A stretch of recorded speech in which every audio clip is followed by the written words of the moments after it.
Janata party ಹಾಗೂ ಜಾತ್ಯತೀತ ಜನತಾದಳ ಎರಡೂ ಪಕ್ಷಗಳು ಇವತ್ತು ಒಗ್ಗೂಡಿ ಈ ಒಂದು ಗುಂಡಾ ಕಾಂಗ್ರೆಸ್ ಸರ್ಕಾರದ ವಿರುದ್ಧ, ಒಂದು ಭ್ರಷ್ಟ ಕಾಂಗ್ರೆಸ್ ಸರ್ಕಾರದ ವಿರುದ್ಧ ಇವತ್ತು ನಾವು ಪ್ರತಿಭಟನೆ ನಾವು ಮಾಡ್ತಾ ಇದ್ದೇವೆ. ಈ ಒಂದು ಪ್ರತಿಭಟನಾ ಸಭೆಯಲ್ಲಿ ಮಾನ್ಯ ವಿರೋಧ ಪಕ್ಷದ ನಾಯಕರಾಗಿರುವಂತಹ ಆರ್ ಅಶೋಕ್ ರವರು, ಚಲವಾದಿ ನಾರಾಯಣ ಸ್ವಾಮಿ ಅವರು, ಜಾತ್ಯತೀತ ಜನತಾದಳದ ನಾಯಕರಾಗಿರುವಂತಹ ಸುರೇಶ್ ಬಾಬುರವರು, ಅದೇ ರೀತಿ ಭೋಜೇಗೌಡರು, ಎಲ್ಲ ಎರಡೂ ಪಕ್ಷದ ಎಲ್ಲ ಮುಖಂಡರು, ಶಾಸಕರು, ವಿಧಾನ ಪರಿಷತ್ ಸದಸ್ಯರು ಇದ್ದಾರೆ. ಗುಂಡಾ ಸರ್ಕಾರ ಅಂತ ಹೇಳಿದೆ. ಕಾರಣ ಏನು ಅಂತ ಹೇಳಿದ್ರೆ, ಗೌರವಾನ್ವಿತ ರಾಜ್ಯಪಾಲರು ಜಂಟಿ ಸದನವನ್ನ ಉದ್ದೇಶಿಸಿ ಮಾತನಾಡೋದಕ್ಕೆ ಸದನಕ್ಕೆ ಬಂದಂತ ಸಂದರ್ಭದಲ್ಲಿ ಯಾವ ರೀತಿ ಕಾಂಗ್ರೆಸ್ ಪಕ್ಷದ ಗುಂಡಾಗಳು ಸದನದ ಒಳಗಡೆ ರಾಜ್ಯಪಾಲರ ಜೊತೆ ದುರ್ವರ್ತನೆ ಮಾಡಿದ್ದಾರೆ ಅನ್ನೋದನ್ನ ಇಡೀ ದೇಶದ ಜನ ನೋಡಿದ್ದಾರೆ. ನಾನಿವತ್ತು ಕಾಂಗ್ರೆಸ್ ಸರ್ಕಾರಕ್ಕೆ, ರಾಜ್ಯದ ಮುಖ್ಯಮಂತ್ರಿ ಕೇಳೋದಕ್ಕೆ ಇಚ್ಛೆ ಪಡ್ತೇನೆ.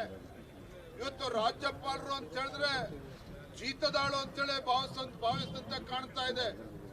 ಇನ್ನೂ ಕೂಡ ಈ ಕಾಂಗ್ರೆಸ್ನವರು ಇಂದಿರಾ ಗಾಂಧಿಯ ಏನೋ ದಿನಗಳಿತ್ತು, ರಾಜ್ಯಪಾಲರನ್ನ ಜೀತದಾಳು ತರ ನೋಡ್ಕೊಳ್ತಾ ಇದ್ರು. ಇನ್ನೂ ಅದೇ ಭ್ರಮೆನಲ್ಲಿ ಇವತ್ತು ಸಿದ್ದರಾಮಯ್ಯ ಸರ್ಕಾರ, ಕಾಂಗ್ರೆಸ್ ಸರ್ಕಾರ ಇದ್ದಂತೆ ಕಾಣ್ತಾ ಇದೆ. ಇಂಥ ಗುಂಡಾ ವರ್ತನೆ ಯಾವುದೇ ಕಾರಣಕ್ಕೂ ಕ್ಷಮಿಸುವಂತ ಪ್ರಶ್ನೆ ಇಲ್ಲ. ಯಾವ ಶಾಸಕರು, ನಿಮ್ಮ ಗುಂಡಾಗಳು ಶಾಸಕರುಗಳು ಆ ರೀತಿ ವರ್ತನೆ ಮಾಡಿದ್ದಾರೆ, ಅವರೆಲ್ಲರೂ ಕೂಡ ಇವತ್ತು ವಜಾ ಅವ್ರನ್ನ ಸಸ್ಪೆಂಡ್ ಮಾಡಬೇಕು ಅಂತೇಳಿ ಇವತ್ತು ನಾವು ಎರಡೂ ಪಕ್ಷಗಳು ಆಗ್ರಹವನ್ನ ಮಾಡ್ತಾ ಇರುವಂತದ್ದು.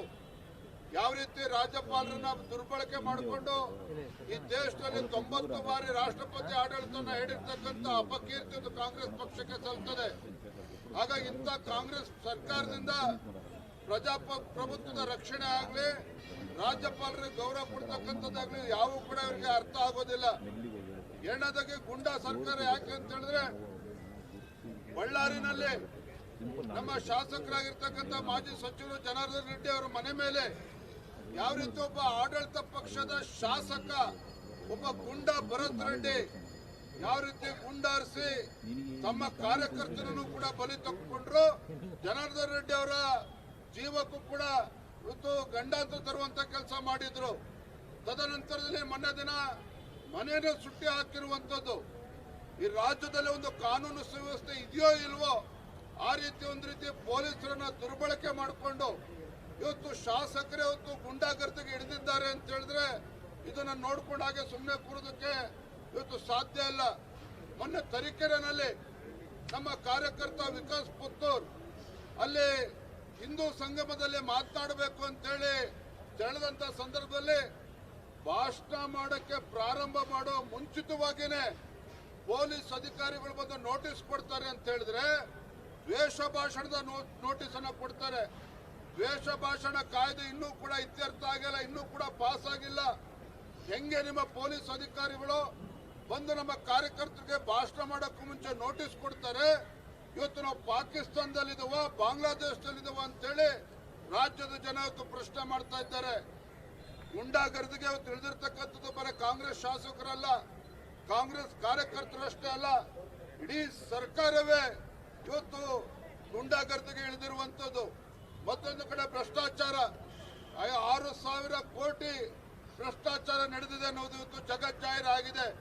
ಇವತ್ತು ಅಬಕಾರಿ ಸಚಿವರು ಅವರು, ಅವರ ಕುಟುಂಬದ ಸದಸ್ಯರ ಹೆಸರು ಕೂಡ ಕೇಳಬಂದ ಸಂದರ್ಭದಲ್ಲಿ ನಾನು ಮಾನ್ಯ ಮುಖ್ಯಮಂತ್ರಿಗಳಿಗೂ ಆಗ್ರಹ ಪಡಿಸ್ತೇನೆ, ಯಾವುದೇ ಕಾರಣಕ್ಕೂ ಅವರನ್ನ ಸಚಿವ ಸಂಪುಟದಲ್ಲಿ ಮುಂದುವರಿಸತಕ್ಕಂಥ ಪ್ರಶ್ನೆ ಇಲ್ಲ. ಅಂತ ಭ್ರಷ್ಟ ಸಚಿವರನ್ನ ವಜಾ ಮಾಡಿ ಮತ್ತೆ ಅದ್ರ ಬಗ್ಗೆ ಸಿಬಿಐ ತನಿಖೆ ಆಗಬೇಕು, ಆ ನಿಟ್ಟಿನಲ್ಲಿ ಆದೇಶ ಮಾಡಬೇಕು. ಯಾಕೆಂತ ಹೇಳಿದ್ರೆ ಇವತ್ತು ಇಡೀ ಕರ್ನಾಟಕದಲ್ಲಿ ವಾಲ್ಮೀಕಿ ಅಭಿವೃದ್ಧಿ ನಿಗಮದಲ್ಲೂ ನೋಡಿದ್ವಿ, ಲೂಟಿ ಮಾಡಿ ಯಾವ ರೀತಿ ಚುನಾವಣೆ ದುರ್ಬಳಕೆ ಆಯ್ತು ಅಂತೇಳಿ.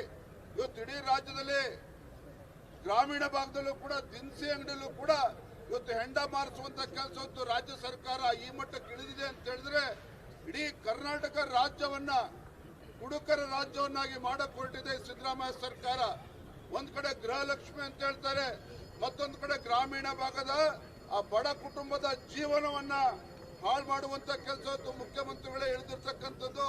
ಈ ರಾಜ್ಯದ ದುರಂತ. ಹಾಗಾಗಿ ನಾವು ಆಗ್ರಹ ಮಾಡ್ತೇವೆ, ಇಂಥ ಭ್ರಷ್ಟ ಇವತ್ತು ಅಬಕಾರಿ ಸಚಿವರನ್ನ ವಜಾಗೊಳಿಸಬೇಕು, ಗುಂಡಾಗರ್ದಿ ಮಾಡ್ತಾ ಇರ್ತಕ್ಕಂಥ ಭರತ್ ರೆಡ್ಡಿ ಅವ್ರನ್ನು ಕೂಡ ಅರೆಸ್ಟ್ ಮಾಡಬೇಕು. ಮತ್ತೆ ಇವತ್ತು ರಾಜ್ಯಪಾಲರ ಅಪಮಾನ ಮಾಡುವಂತ ಕೆಲಸ ಏನ್ ಮಾಡಿದ್ದೀರಿ, ಯಾರೋ ಶಾಸಕರು ಮಾಡಿದ್ದಾರೆ, ಅವ್ರ ವಿರುದ್ಧ ಕ್ರಮನ ಜರುಗಿಸಬೇಕು ಅಂತೇಳಿ ನಾ ಈ ಸಂದರ್ಭದಲ್ಲಿ ಆಗ್ರಹನ ಮಾಡ್ತಾ ಇದ್ದೇನೆ.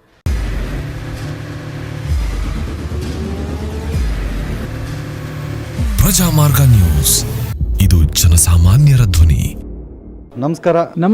ನೀವು ನೋಡ್ತಾ ಇದ್ದೀರಾ ಪ್ರಜಾಮಾರ್ಗ ನ್ಯೂಸ್. ರಾಷ್ಟ್ರದ ರಾಜ್ಯದ ರಾಜಕೀಯದ ಬಗ್ಗೆ ಹೆಚ್ಚಿನ ಸಿನಿಮಾ ಅಪ್ಡೇಟ್ಗಳಿಗಾಗಿ ಫಸ್ಟ್ ಲೈಕ್ ಮಾಡಿ, ಸಬ್ಸ್ಕ್ರೈಬ್ ಆಗಿ, ಹಾಗೆ ಫಾಲೋ ಕೂಡ ಮಾಡಬೇಕು.